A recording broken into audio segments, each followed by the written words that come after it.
porta, e a porta vai estar aberta. Entra, filho, vamos conversar, não é? E aí vai dizer, pai, porque eu quero isso sim. Olha, eu lhe amo, mas é a resposta que Deus deu a Jó.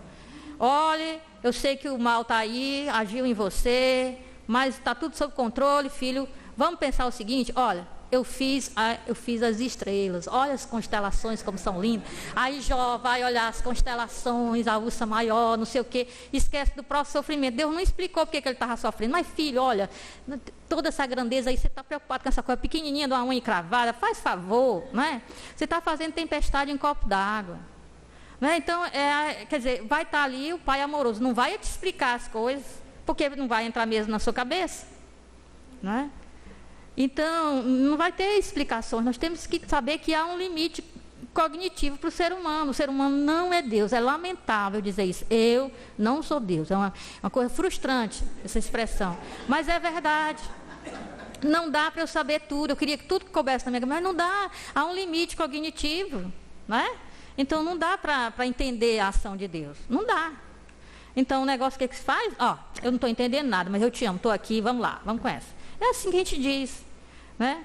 Então, não dá também para ser um Espírito Santo, ser desvinculado da obra de Cristo para a redenção do mundo, edificação do reino. Olha, isso aí vai aparecer muito, né, que Lucas retoma Paulo na carta aos Romanos. Lucas vai retomar isso quando Jesus lê aquele texto de Isaías, lá na sinagoga. E vai dizer, o Espírito do Senhor está sobre mim. Ele me ungiu para. Aí vai dizer, é para tirar o pessoal das cadeias. O que estavam fazendo lá na cadeia? Estavam presos por causa das dívidas, dos altos tributos. Por calúnia de que tinham ido contra uma autoridade. Não, é para perdoar as dívidas, é para fazer um jubileu. É para dar uma boa notícia ao pobre. Qual era o evangelho dos pobres? Qual era a melhor notícia que podia dar? Vocês não têm que pagar mais imposto nenhum. Porque o termo evangelho era usado pelo imperador romano. Evangelho era a boa notícia vindo de Roma. E qual era a boa notícia? Era boa notícia para o imperador. Significava um decreto que exigia mais taxas, mais tributos. Não é? Então ele vai dar um evangelho aos pobres e não ao imperador. Quer dizer, olha, vocês não vão deixar de ser sobrecarregados contra o que é o jubileu. É quando as terras que eu vendi voltam para mim. As dívidas que eu contraí vão ser perdoadas. Isso aqui é jubileu. É uma mudança no corpo político para que não haja pobres e miseráveis. Isso aqui é jubileu. O que ele fala, eu quero que o reino de Deus seja um jubileu eterno. Que as pessoas vivam numa fraternidade, na equidade. Que uns não passem por aperto enquanto para outros está tudo bem. Então, o reino de Deus é ético em seu propósito, né? Paulo vai dizer, paz e alegria no Espírito Santo.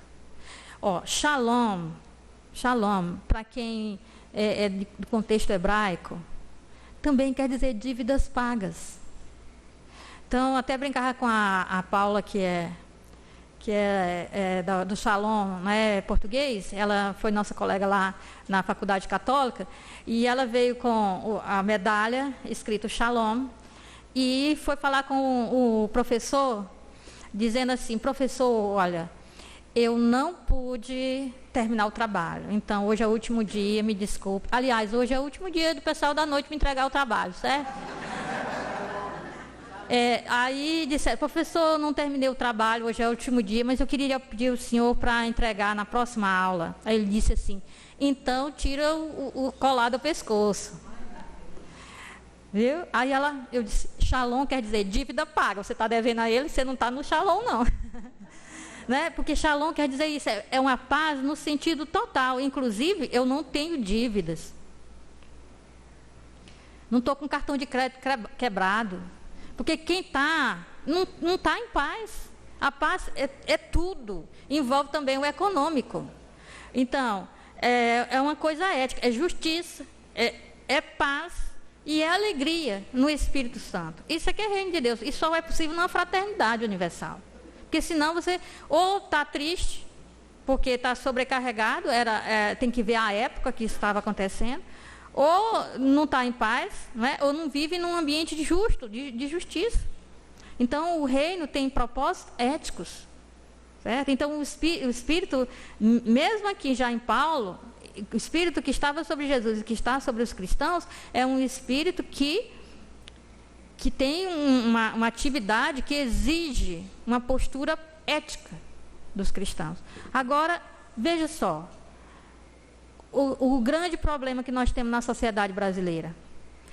Existem muitos cristãos na política, muitos são honestos, mas grande maioria dos cristãos, de modo geral, que estão na política, são tão desonestos quanto os outros. Podem ser chamados de cristão? Podem realmente ser chamados de cristão essas pessoas? Não é? Porque em primeiro lugar, uma questão de justiça. Desonestidade não combina com o cristianismo, com o segmento de Jesus. Então, que ideia que as pessoas que não têm fé têm dos cristãos? Eles já começam a dizer, são mais corruptos do que os outros. Não é? Então, isso aí é muito complicado. Que testemunho se dá? O cristão realmente dá testemunho, certo? De uma maneira geral. Cristãos pagam honestamente, pelo menos honestamente, já que não é uma coisa né? Justa, mas pelo menos é honesto, é legal. Pagam menos de forma legal os seus funcionários. Olha, que eu já trabalhei em muito ambiente cristão, né? Então, durante a minha vida inteira, nem sempre, não é? Uma empresa que é cristã, ela é honesta. Existe. Essa aqui é honesta. Paga a gente aquilo que diz que vai pagar. E paga no dia. Eu não gosto da quantia, mas tudo bem. Mas pelo menos é honesto. Foi combinado e eu aceitei. Quando eu assinei o contrato lá, eu aceitei. Não estão sendo desonestos comigo. Mas o salário de professor sempre está aquém do empenho que a gente tem, não é? Mas tudo bem. Certo? Então, só para exemplificar. Então, já a gente sai. Bom, o Espírito e os cristãos. Para Paulo, o Espírito é recebido pela escuta da pregação. Gente, as pessoas às vezes estranham.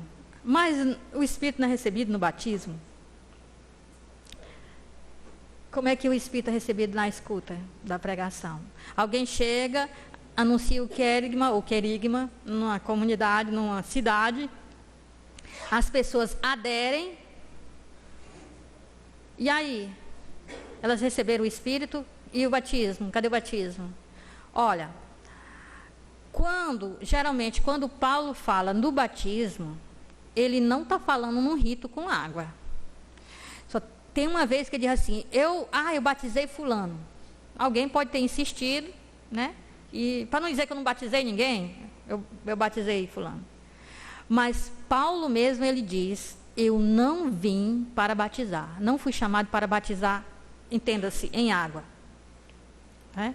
Então, quando ele está tratando lá na comunidade de Corinto, um é de Paulo, um é de Kéfas, um é de Apolo, um é de Cristo, ele diz, né, ninguém foi batizado em meu nome. Né?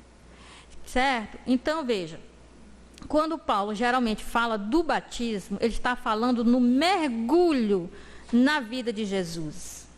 E não num mergulho em água. O rito com água, como sacramento de iniciação, é posterior a Paulo. Porque na época de Paulo, não existe cristianismo. O que Paulo faz é trazer, para ele não tem mais o povo da aliança. O que Paulo faz é alargar as fronteiras. Não existe mais judeu e grego. Quer dizer, judeu é igual àqueles que têm aliança com Deus. Grego é todos os outros que não têm aliança com Deus. Não, Paulo não existe. Deus fez aliança com todos os seres humanos a partir de Jesus Cristo. Não tem mais o povo de Deus. Todos os povos são de Deus.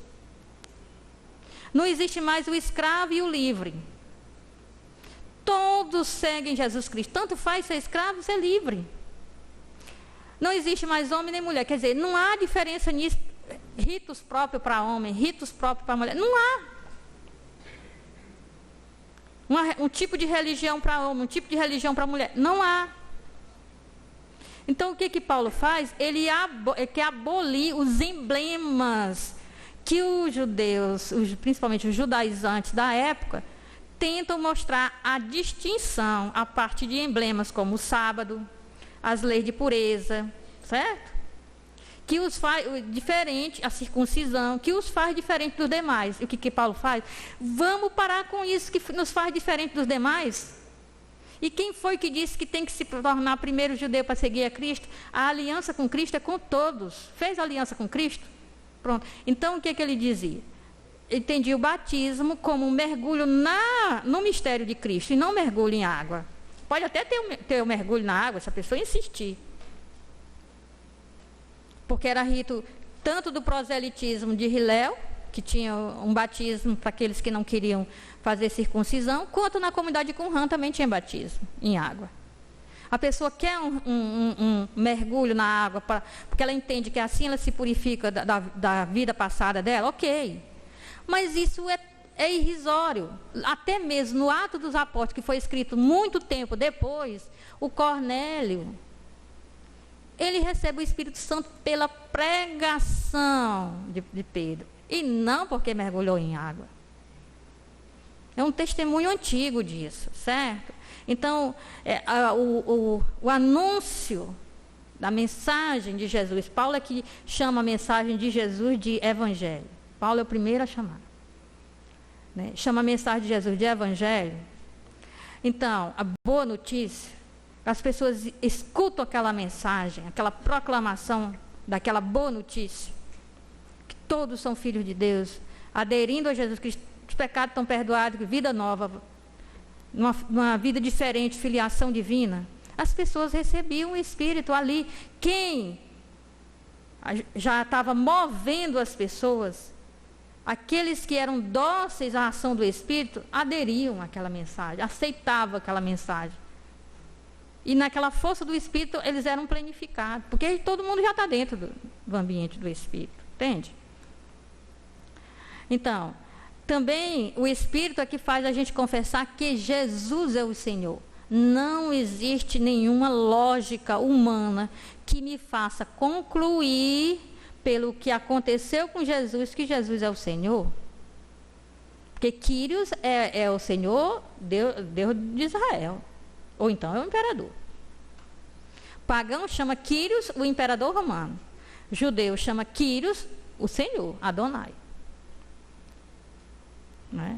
Agora, colocar Jesus assim, num status de ser chamado com o mesmo título que se diz de Deus, dizer Quírios em grego é o mesmo que dizer Adonai em hebraico. E Adonai é para Deus de Israel.